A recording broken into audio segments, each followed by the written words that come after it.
Please join me in prayer. Loving God, gracious Creator, settle deep in us now. Help us to feel your presence within us and around us, swirling throughout this world. Bring your comfort and wisdom and inspiration to us today. Amen. So I must admit, I'm getting kind of tired of sheltering in place. I mean, it was fine at the beginning, very early on. I was sort of one of the first people to sort of say, all right, we should, go home, stay home. I called my friends. I told them I was not going to be able to accept their invitations to a couple of parties. And I've been good and I've been responsible. And it's about 3 months later, and I'm starting to feel it. Starting to just feel a little bit bored, like I'd like to get out. I want to go out to where people are. I want to make music with my friends. I want to get a haircut. I was actually on a video call with some of my coworkers this week, and I just said to them, I can't take it anymore. My hair is so out of control. I can't bear to look at myself on the video call anymore. So I'm just going to be wearing a hat from now on. And even my cat, I was watching my cat, and we've got these cat toys for my cat. They're these cloth tubes or cloth cubes, but they have holes in them so you can see through them. And they're very light. They weigh almost nothing. So my cat actually periodically rearranges the cubes in our living room. He can actually kind of like push them around to get them to where he wants them to be. So I was watching him this week, and he was moving the cloth cube around, and he was just kind of nudging it this way, nudging it that way, and finally got it where he wanted it to be, because when it was where he wanted it to be, he was able to leap through it and then grab one of his kitty toys. So it was not just that he could pounce on the kitty toy, but he created his own obstacle course. And I looked at this and I said, even my cat is sick of sheltering in place. And so I know a lot of people are like, we want to go out, we want to do stuff. And I really feel that. But there's something else I feel too. I've been around long enough so that this is not my first experience with an epidemic. I joined the San Francisco Lesbian Gay Freedom Band in 1988, and that was the height of the HIV and AIDS crisis.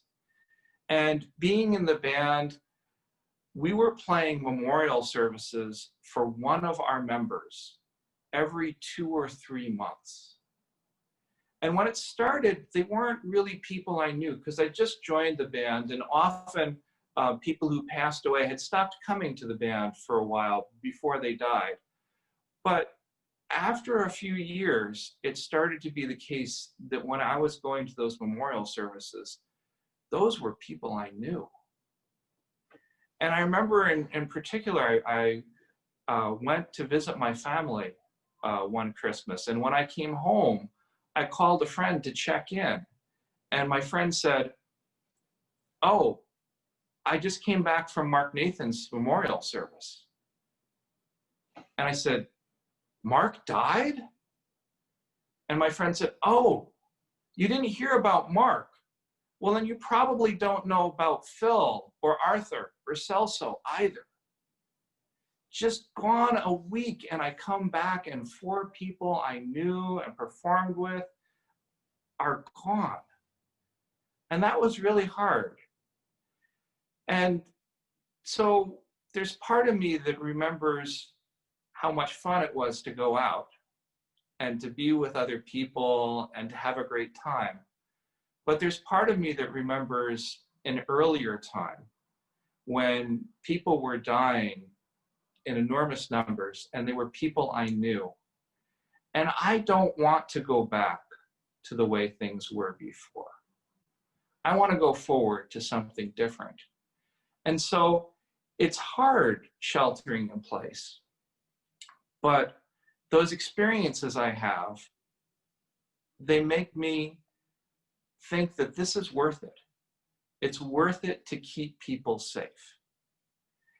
And there are a few lessons that I learned from living through that time with HIV and AIDS. And I want to share them with you. And one of them is a lesson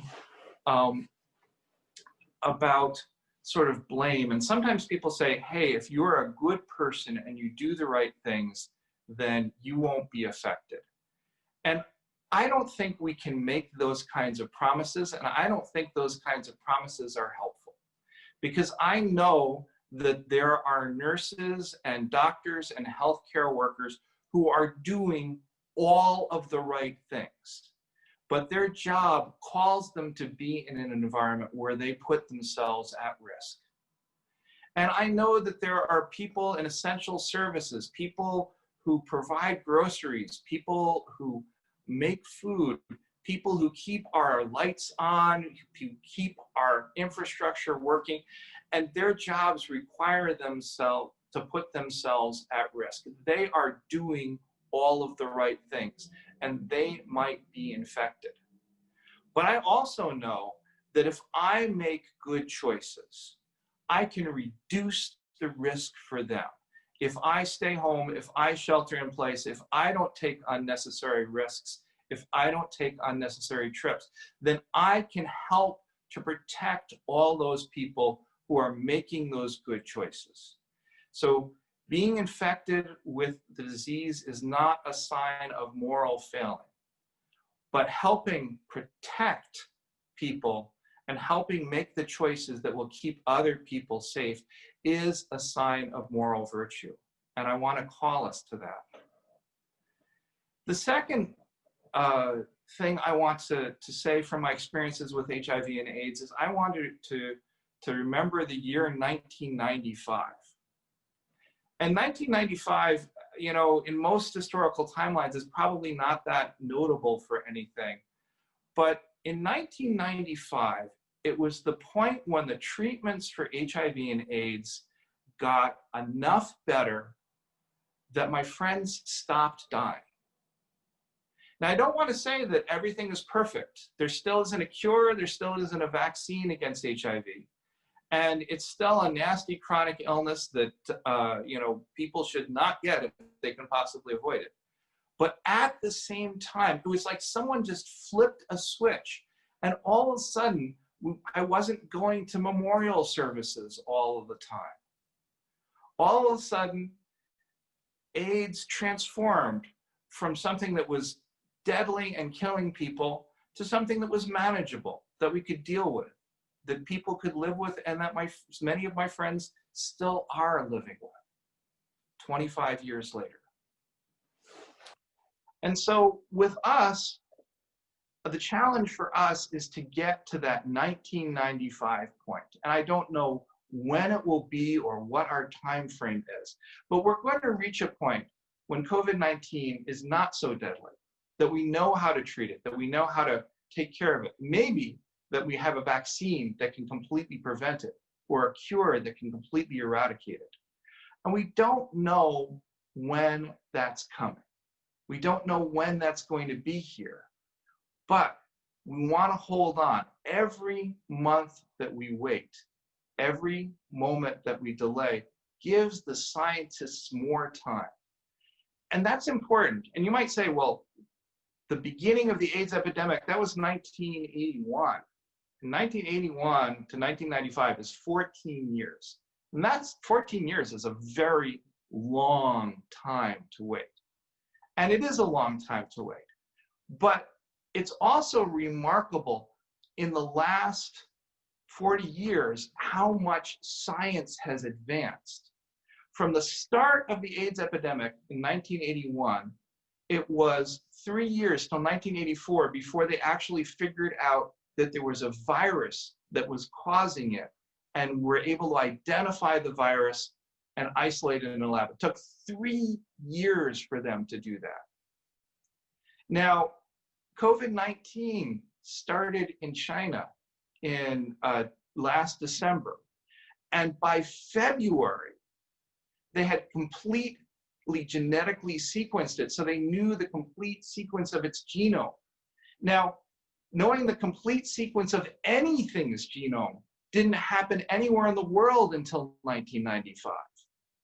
And now we have a new disease that appears, and within 3 months, we've identified it, we know its cause, and we've completely genetically sequenced it. Things that, I would be nice to say that things that we used to take years to do, we can now do in weeks and months. But the reality is, we couldn't even do these things before. Our science is so much better now. So we need to give our scientists time to work. We need to give them time to find the cures, to find the treatments, to make things better.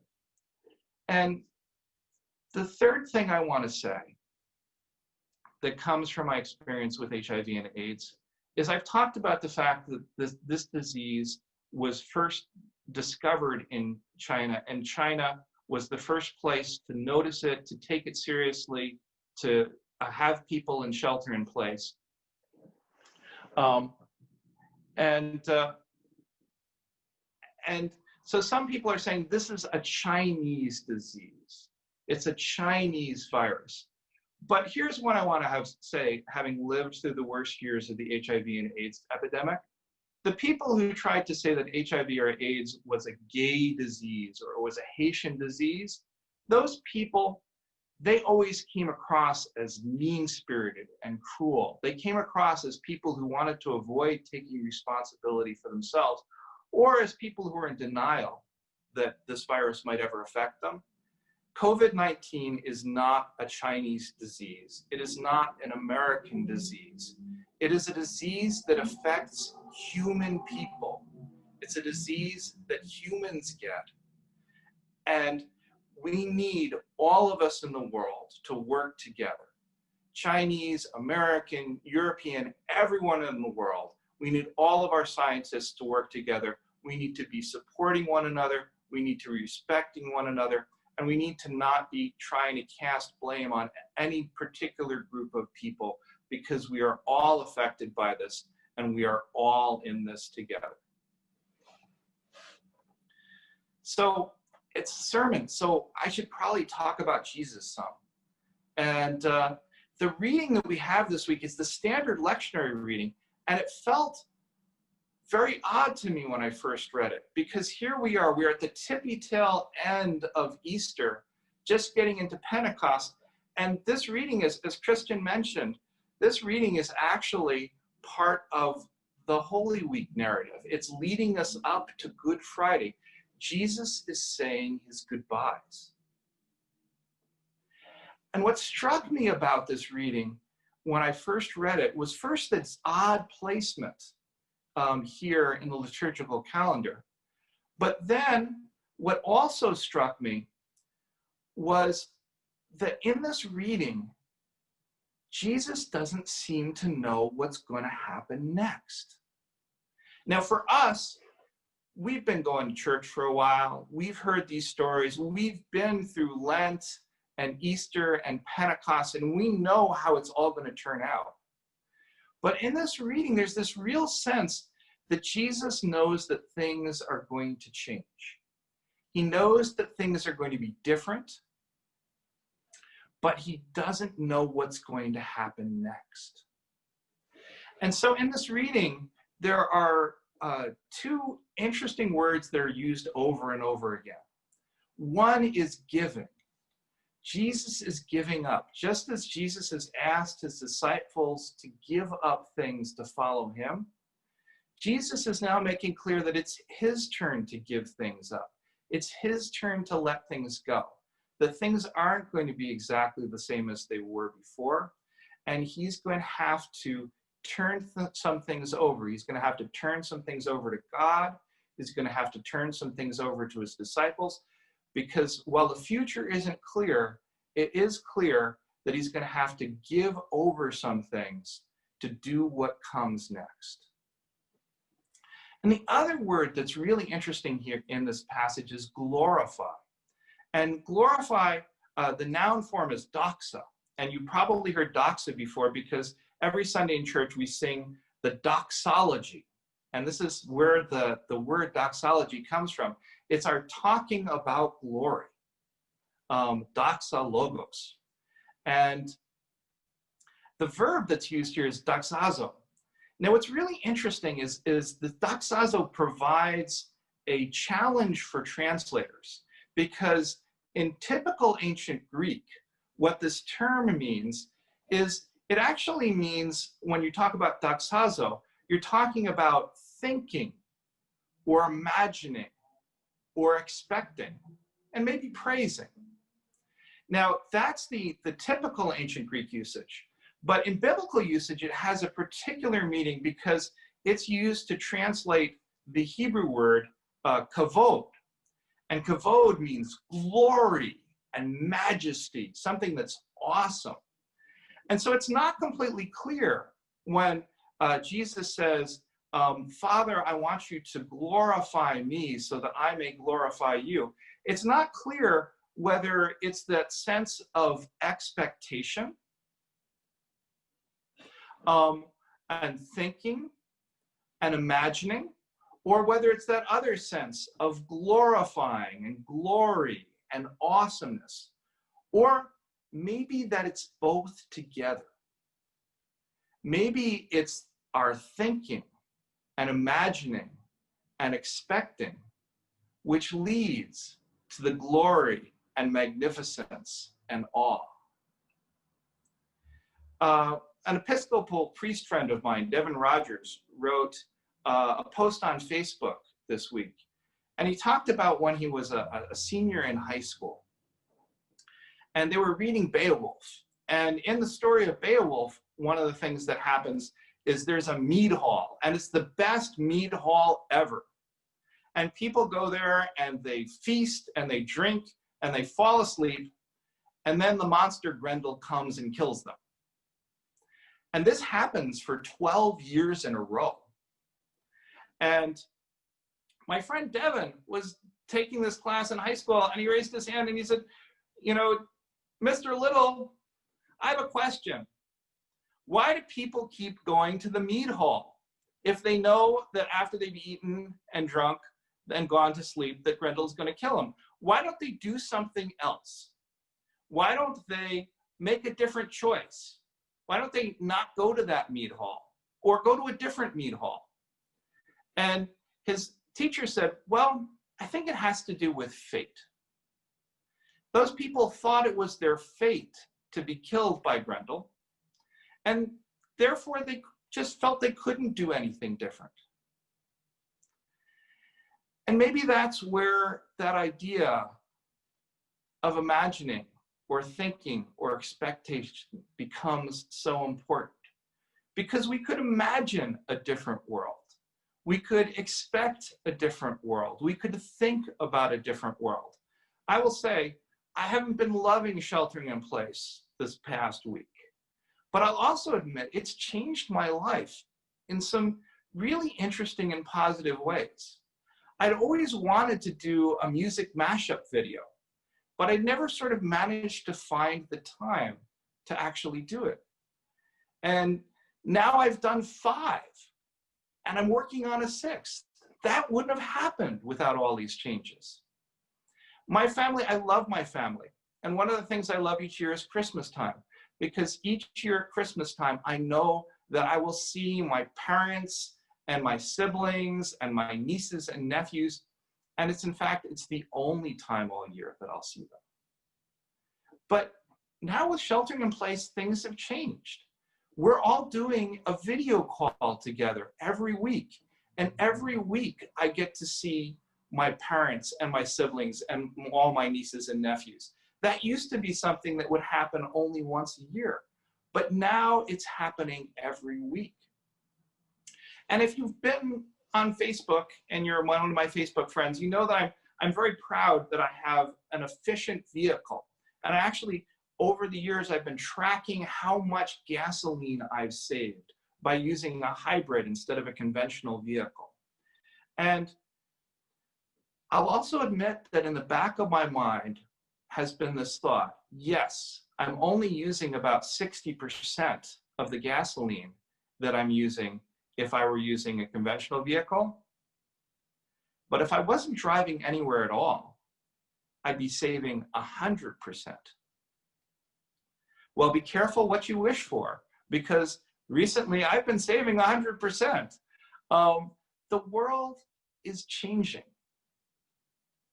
And some of the ways it's changing are really exciting and beautiful. And if we roll with this change, if we imagine what the future can be like, we may find that this leads us into beautiful things that we never expected. And so I just wanted to close by saying this: we don't have to go to the meat hall. We can choose to do something else. It is not your fate to be killed by COVID-19. I can't say what will happen or who will become infected and who won't, but I will say you can make choices. You can make choices that will change the world. You can be compassionate. You can be welcoming. And you can reach out, even from our places of sheltering in place, to make the world a better place, to show people your love and caring, and to do what needs to be done to move us forward. Amen.